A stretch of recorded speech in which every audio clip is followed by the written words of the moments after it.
नेपाल।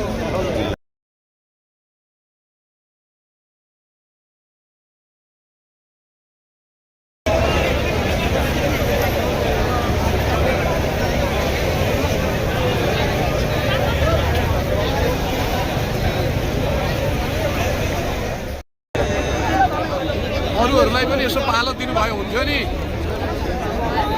अगाडि त दौडिनु मिल्दैन।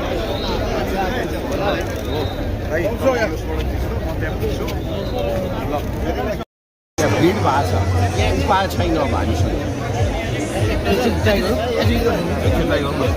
रेजिस्ट्रेसन हिजो ल्याएको सबैले आत्मसात गर्नुपर्छ।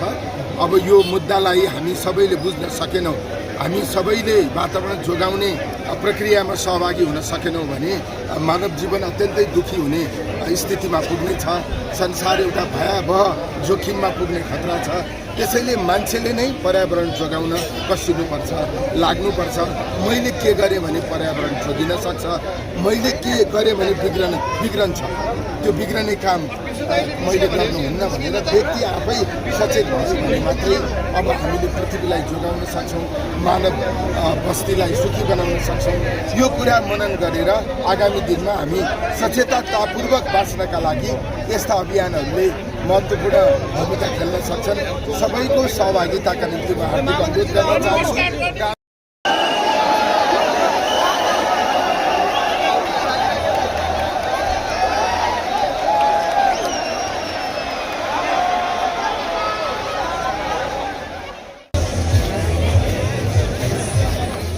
प्रथम हुन अरूलाई छोडिदिएको छ।